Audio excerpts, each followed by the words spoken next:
ಯಾರೋ ಪಬ್ಲಿಕ್ ಹೋಗಿ ಹೊಡಿತಾರೆ ಅವರು ಅಂದರೆ ಏನು ಮಾಡ್ತಿದೆ ಪೊಲೀಸು ವ್ಯವಸ್ಥೆ ಏನು ಮಾಡ್ತಿದೆ? ಹೋಮ್ ಮಿನಿಸ್ಟರ್ ಏನು ಮಾಡ್ತಿದ್ದಾರೆ? ಸರ್ಕಾರ ಕುಮ್ಮಕ್ಕಿಂದಲೇ ನಡೀತಾರೆ. ಇದನ್ನ ಅವ್ರು ಕೆಲಸ ಮಾಡೋದು ಇನ್ನೇನು? ಯಾರು ಅವ್ರಿಗೆ ಇದು ಕೊಟ್ಟರೆ ತಾನೇ ಮಾಡೋದು ಎಲ್ಲ.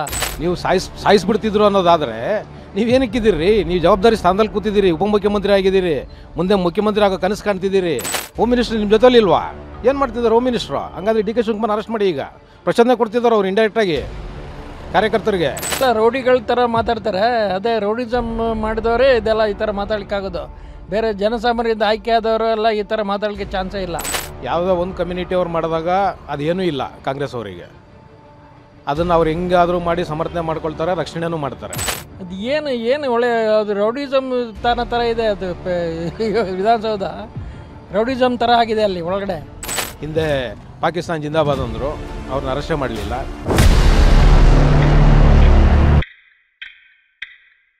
ಸರ್ ನಮಸ್ತೆ, ನಿಮ್ಮ ಹೆಸರು? ನನ್ನ ಹೆಸರು ಮೂರ್ತಿ ಅಂತ. ಸರ್, ರಾಜಕಾರಣದ ಬಗ್ಗೆ ಏನು ಹೇಳ್ತೀರಿ? ಅಂದರೆ ರಾಜ್ಯದಲ್ಲಿ ನಡೀತಿರುವಂಥ ಘಟನೆಗಳು. ನಿನ್ನೆ CT ರವಿ ಅವರು ಕೆಟ್ಟ ಶಬ್ದವನ್ನು ಲಕ್ಷ್ಮೀ ಹೆಬ್ಬಾಳ್ಕರ್ ಅವರಿಗೆ ಹೇಳಿದ್ದಾರೆ ಅಂತೇಳಿ ಇವತ್ತು ಅವರನ್ನು ಅರೆಸ್ಟ್ ಮಾಡಿದ್ದಾರೆ, ಕೋರ್ಟಿಗೆ ಸಬ್ಮಿಟ್ ಮಾಡಿದ್ದಾರೆ. ಸದ್ಯದ ಸ್ಥಿತಿ ನೋಡುವಾಗ ಏನು ಹೇಳ್ತೀರಿ?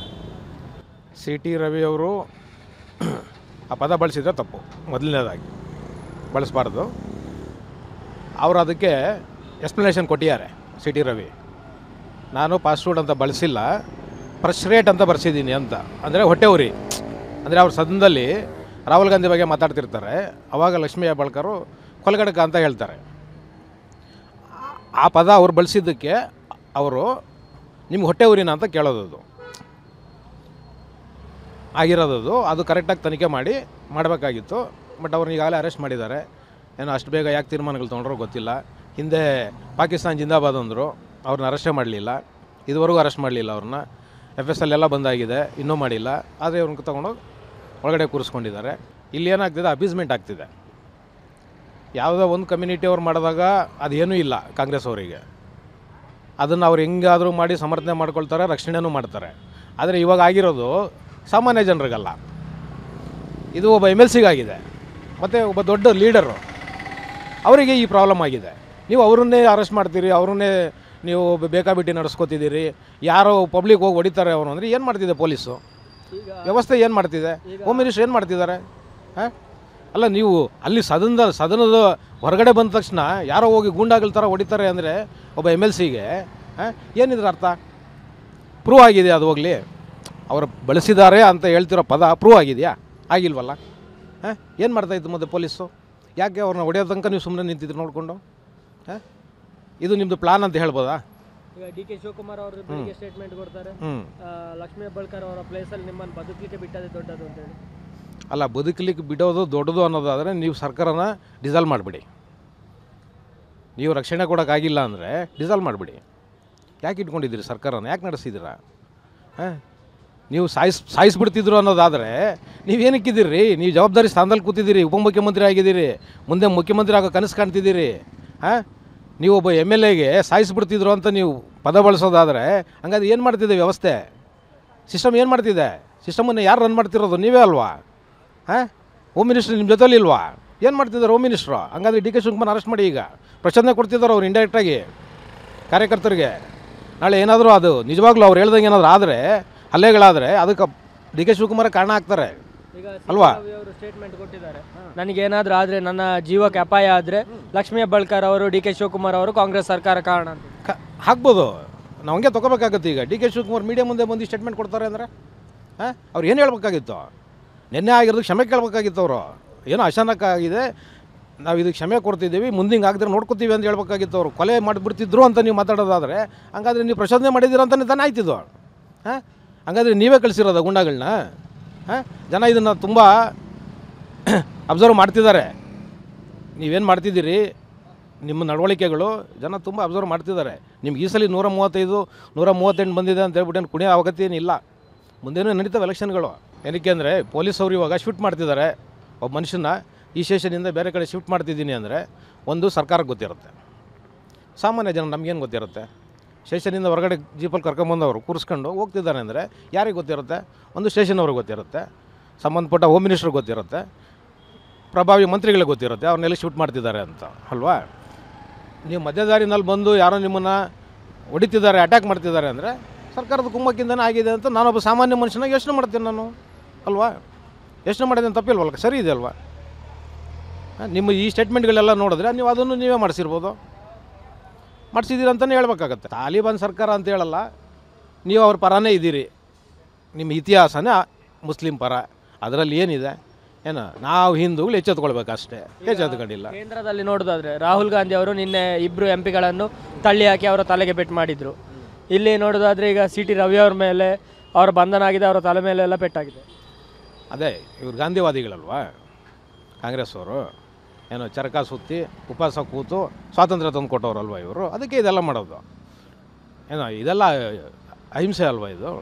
ಏನೋ ಅವ್ರ ಅಹಿಂಸೆಯಿಂದನೇ ಸ್ವಾತಂತ್ರ್ಯ ತಂದು ಕೊಟ್ಟಿದ್ದು, ಅದನ್ನೇ ನೋಡ್ತಿದ್ದೀವಲ್ಲ ನಾವೀಗ, ಅದೇ ಮಾಡ್ತಿರೋದು ಈಗ. ಇನ್ನೇನು ಇದಕ್ಕೆ ಈಗ ನಡೀತಿದೆಯಲ್ವಾ? ಡಿ ಕೆ ಶಿವಕುಮಾರ್ ಹೇಳಿದ್ರಲ್ಲ ಬೆಳಿಗ್ಗೆ ಕೊಲೆ ಆಗ್ತಿತ್ತು ಅಂತ, ಇದೆ ಇವರ ಅಹಿಂಸೆ, ಈಗಿನ ಕಾಂಗ್ರೆಸ್ನ ಅಹಿಂಸೆ. ಏನೋ ಆಗಿನ ಕಾಂಗ್ರೆಸ್ನ ಅಹಿಂಸೆ ಬೇರೆ ಇತ್ತದು, ಅದು ಇಂಡೈರೆಕ್ಟಾಗಿ ನಡೀತಿತ್ತಾಗ, ಈಗ ಡೈರೆಕ್ಟಾಗಿ ಬರ್ತಿದೆ ಇದು ನಮ್ಮ ದೌರ್ಬಲ್ಯ. ಕೊನೆಯದಾಗಿ ನಾನು ಹೇಳೋದು ಏನೂ ಇಲ್ಲ, ಇಷ್ಟೇ, ಜನ ಎಚ್ಚೆತ್ಕೊಳ್ಳಿ. ಇವತ್ತು ಜನಪ್ರತಿನಿಧಿಗಳಿಗೇ ಈ ರಾಜ್ಯದಲ್ಲಿ, ಈ ದೇಶದಲ್ಲಿ ರಕ್ಷಣೆ ಇಲ್ಲ. ನಮಗೂ ನಿಮಗೂ ಎಲ್ಲಿದೆ? ಕಿತ್ಕೊಳ್ತಿದ್ದಾರೆ ರೀ, ಮಾತಾಡೋ ಸ್ವಾತಂತ್ರ್ಯನ ಕಿತ್ಕೊಳ್ತಿದ್ದಾರೆ, ಬದುಕುವ ಸ್ವಾತಂತ್ರ್ಯನ ಕಿತ್ಕೊಳ್ತಿದ್ದಾರೆ, ಜೀವಿಸೋ ಹಕ್ಕನ್ನು ಕಿತ್ಕೊಳ್ತಿದ್ದಾರೆ ಇವರು. ಇವತ್ತು ಹೆಂಗೆ ಬೈದ ಪರಿಸ್ಥಿತಿನಲ್ಲಿ ಜೀವನ ಮಾಡೋ ಪರಿಸ್ಥಿತಿ ಬಂದಿದೆ ರಾಜ್ಯದಲ್ಲಿ. ಯಾರು ಕಾರಣ ಇದಕ್ಕೆ? ನಾನು ಡಿ ಕೆ ಶಿವಕುಮಾರ್ ಅಂತ ಹೇಳಲ್ಲ, ನಾವು ಯಾಕೆಂದರೆ ನಾವು ತಾನೇ ಹಾರಿಸಿರೋದು ಅವ್ರನ್ನ. ನಾವು ಇದಕ್ಕೆ ಸಿದ್ದರಾಮಯ್ಯ ಹೊಣೆ ಮಾಡೋದಾ? ಇಲ್ಲ, ನಾವೇ ಹೊಣೆ ಇದಕ್ಕೆ ಕೊಟ್ಟಿದ್ದೀವಿ, ಅನುಭವಿಸ್ಬೇಕು ಅಷ್ಟೇ, ಅನುಭವಿಸೋಣ. ಸ್ಥಿತಿ ಅದೋ ಗತಿ ಅಷ್ಟೇ, ಇನ್ನೇನು ಮಾತಾಡಲಿಕ್ಕಾಗಲ್ಲ. ಯಾಕಂದರೆ ಇವಾಗ ಇರೋ ರಾಜಕೀಯಗಳು ಎಲ್ಲೆಲ್ಲೋ ಹೋಗ್ತಾ ಇದೆ. ಈ ಜನಸಾಮಾನ್ಯರು ನೋಡಿ ಸಾಕಾಗ್ಬಿಟ್ಟಿದೆ. ಯಾವ ಥರ ಏನೇನು ಮಾಡ್ತಾರೆ ಅಂತ ಒಂದು ಅರ್ಥ ಆಗ್ತಾಯಿಲ್ಲ ಇವಾಗ. ಎಲ್ಲಿ ಏನೇನು ಮಾಡಬೇಕು ಅದನ್ನು ಮಾಡೋದು ಬಿಟ್ಬಿಟ್ಟು ಬೇರೆ ಎಲ್ಲ ಏನೇನೋ ನಡೀತಾ ಇದೆ. ಇಲ್ಲಿನೂ ಅಷ್ಟೇ, ಸೆಂಟ್ರಲ್ಲೂ ಅಷ್ಟೇ. ಈ ಥರ ಆದರೆ ಅದೇ ಹೇಳ್ತಾ ಇರೋದಲ್ಲ, ಭಾರಿ ಕಷ್ಟ. ಜನಸಾಮಾನ್ಯರಂತೂ ಊಹಿಸಿದಂಥ ರೀತಿ ಆಗ್ತದೆ.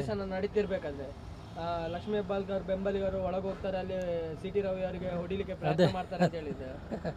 ಅದೇ ಹೇಳ್ತಾ ಇರೋದು. ಇವಾಗ ಎಲ್ಲೆಲ್ಲಿ ಈ ಥರ ಕಾನೂನುಗಳು ಹಿಂಗೆ ಆದರೆ ಜನಗಳನ್ನ ಇನ್ನೇನು ಯಾರು ಇದು ಮಾಡ್ತಾರೆ? ಅವ್ರು ಆ್ಯಕ್ಚುಲಾಗಿ ಪರ್ಮಿಷನೇ ಇಲ್ಲ, ಅಲ್ಲಿ ಒಳಗೆ ಹೇಗೆ ಹೋದರು, ಏನು ಮಾಡೋದು ಒಂದು ಅರ್ಥ ಇಲ್ಲ. ನಾವು ಟಿ ವಿಯಲ್ಲಿ ನೋಡ್ತಾ ಇದ್ದರೆ ನಮಗೆ ಒಂಥರ ಭಯ ಆಗ್ತಾಯಿದೆ. ನಾವು ಮನೆ ಒಳಗೆ ಕೂತ್ಕೊಂಡು ಹೆಂಗಪ್ಪ ನೋಡೋದು? ಅಷ್ಟೊಂದು ಬೀಭತ್ಸ ಘಟನೆ ಥರ ಇದೆ ಅದು ನೋಡಿದ್ರೆ.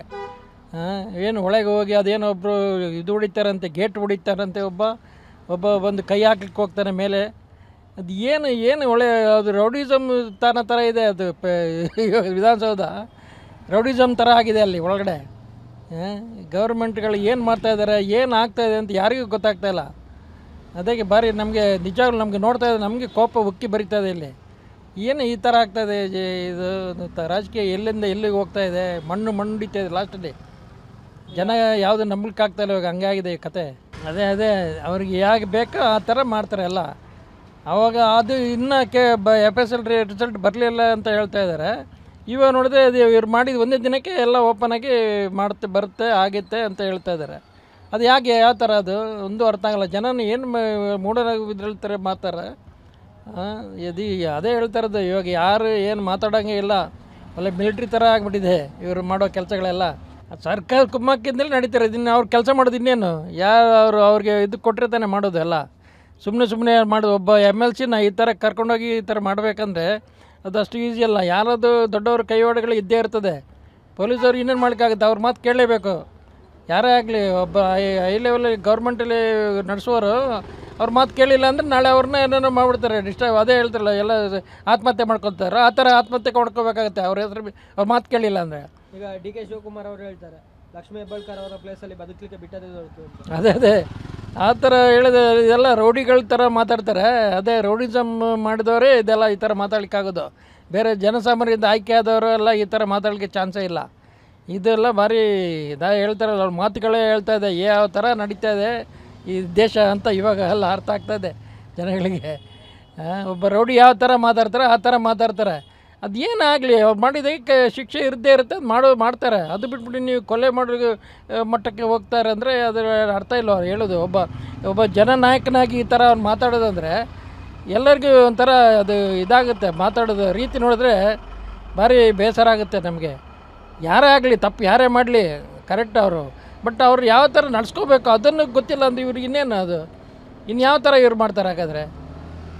ಯಾರೋ ಒಬ್ಬ ಅದು ಜನ ಲೀಡ್ರನ್ನ ಹೋಗಿ ಇವನು ಈ ಥರ ಮಾತಾಡೋದಾದ್ರೆ ಇವರು ಇನ್ನು ಬೇರೆ ನೀವು ಹೇಳ್ದಂಗೆ ಜನಸಾಮಾನ್ಯವರು ಅಷ್ಟೇ ಕಾಲ ಕಸಕ್ಕಿಂತ ಕಡೆ ತುಳಿದಾಕ್ಬಿಡ್ತಾರೆ ಇವರು. ಅದೇ ಭಾರಿ ಕಷ್ಟ ಇದೆ ಸರ್ ಇವಾಗ. ಅದು ಹೇಳಿದಲ್ಲ ಈ ಥರ ಹಿಂಗೆ ಆದರೆ ನೆಕ್ಸ್ಟ್ ಜನಗಳೆಲ್ಲ ಹೇಳ್ದಂಗೆ ಬೀದಿಗೆ ಬರಬೇಕಾಗತ್ತೆ ಎಲ್ಲ ಸೇರಿಕೊಂಡು.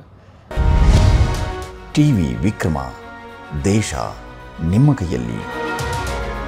ಈ ಕಾರ್ಯಕ್ರಮ ನಿಮಗೆ ಇಷ್ಟ ಆಗಿದ್ದಲ್ಲಿ ಲೈಕ್, ಶೇರ್ ಹಾಗೂ ಕಮೆಂಟ್ ಮಾಡಿ. ಟಿವಿ ವಿಕ್ರಮದ ಕಾರ್ಯಕ್ರಮಗಳನ್ನು ನಿರಂತರವಾಗಿ ವೀಕ್ಷಿಸಲು ಸಬ್ಸ್ಕ್ರೈಬ್ ಮಾಡಿ, ಬೆಲ್ ಐಕನ್ ಒತ್ತಿ.